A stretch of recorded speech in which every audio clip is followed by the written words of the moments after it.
All week, Art of Manliness is going to have some different videos where we talk about smoking. Now, immediately, somebody's going to be out there filling up the comment thing with they smoke better than everybody, their way's the best. And it very well could be. That's the great thing and the great debate about smoking. There are a lot of ways to do it, but it imparts an incredible flavor on the food. So this week, we're just going to show you how we do it. What we've been successful with, and it's just one day. And if you've never tried it, we hope that these series of videos inspire you to go out and try it, do some smoking, and experience that barbecue nirvana that is out there.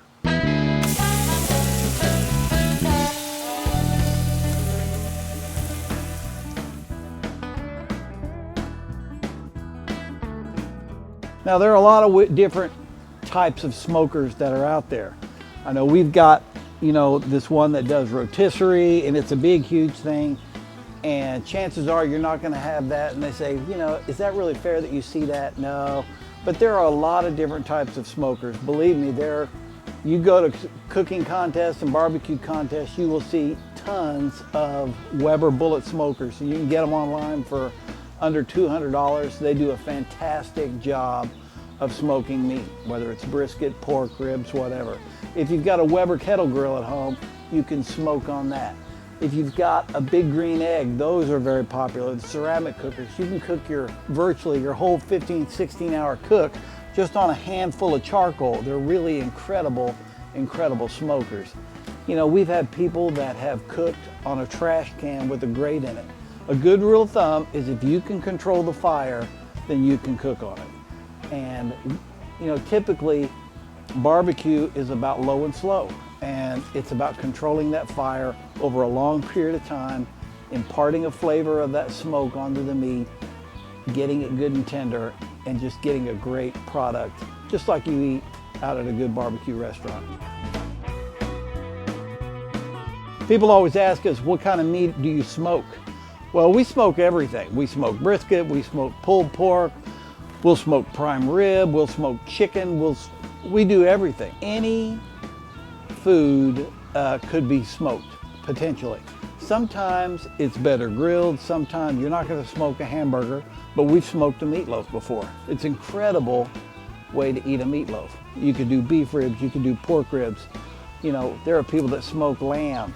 You could do whole beef shoulders. You could even smoke a whole hog and do pig picking parties. So these are all things that are possible. So keep your mind open. You can smoke fish. Smoked salmon is an incredible, with a little bit of butter, a little bit of dill, a little bit of lemon juice. It's just fantastic.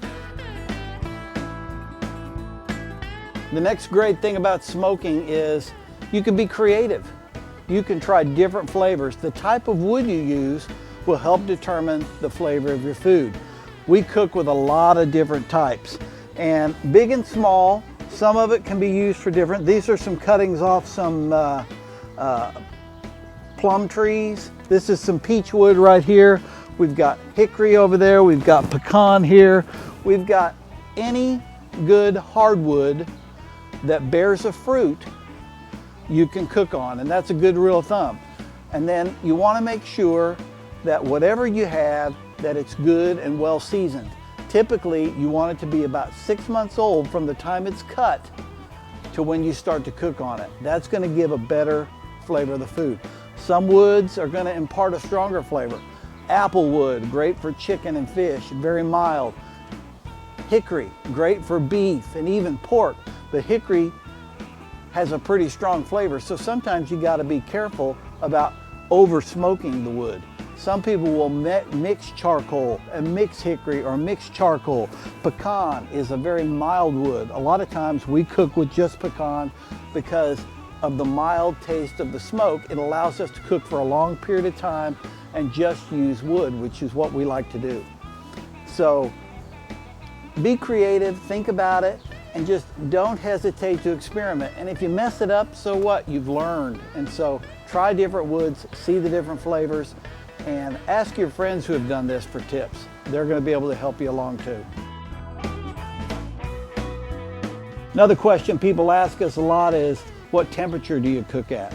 And again, this is another debate altogether, and you're going to get many opinions on every topic on how to smoke and make good barbecue as you are with anything. So when you talk about temperature, typical smoking, typical barbecue is low and slow. We cook about 225 degrees, sometimes up to 250. Chicken will cook a little bit more, but there are a lot of people out there who cook hot, whereas we may cook a brisket for 12, 14 hours. It's possible there are people that cook that same brisket at 300, 350 degrees for 5 or 6 hours, and they make a fantastic product. It's just a different technique, a different way to do it. Some meats lend themselves to a hotter cook, like chicken. Chicken seems to do better at a hotter cook because it crisps up that skin a little bit more. It's not as rubbery. We like brisket, we like pulled pork, we like ribs low and slow. But again, there are just as many people doing it hot and fast as there are low and slow. So try it both ways, see what works best for you. Okay, a lot of people ask me, they say, what do you season with? Do you use a wet marinade? Do you use a dry rub? What do you use? Well, typically, most barbecue restaurants that you go to, and it's what we do, we use a dry rub. And when we started cooking, you could go to the store, there were no dry rubs. Now you go there are several championship barbecue teams that have commercialized their rubs, so there are a lot of good things to choose from. Some are sweeter, some are hotter. It's all based on what your taste is. And I think it's important to have fun with rubs. If you like a hotter flavor, try different pepper, your white pepper, your cayenne pepper, black pepper. If you like a sweeter rub, there's different types of sugar, brown sugar, white sugar, turbinado sugar. You know, try different things that fit your palate. Paprika gives a certain color to your meat. You know, typically, most rub recipes that you'll see have equal parts of salt and sugar.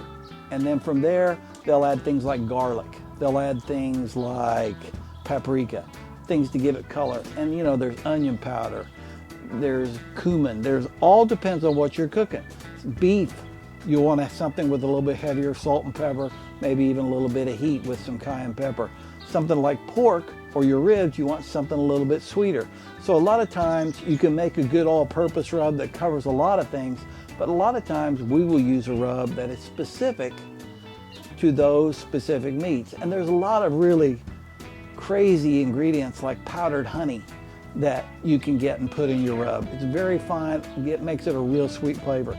We've got a friend of ours that cooks with powdered jello in his rubs, just to give a little bit extra flavor, sometimes a little bit extra texture on that bark. So experiment, have fun with it, do a little research, and again, you're never going to mess anything up just because if you do, you're just going to learn from it and you're going to make it better the next time. So come up with your own rub that makes your signature barbecue taste best. A lot of times people ask us, what tools do I need to smoke? Are there anything special that you need? Well, obviously you need a grill. We've talked about the different types of grills that are out there. And you know, you need a good knife, a good sharp knife. Doesn't have to be anything fancy, just make sure it's sharp. You know, you need a good cutting board and a lot of things that you normally have around the house. Good set of tongs. One thing that I think are always critical are a good set of thermal gloves. That fire gets really hot sometimes, so you want something to protect yourself so nobody gets burned, nobody gets hurt. Another thing that I would invest in is a great instant read thermometer. There's a lot of them out there on the market. This is the one we use. It's a Thermapen. You stick it in that meat, it gives you an accurate temperature within seconds, so you don't need to sit and wait for it to go. But that's very important because when you're cooking these meats, a lot of it is the science of food, the science of cooking, the chemistry of cooking. At certain temperatures, different meats, certain things happen.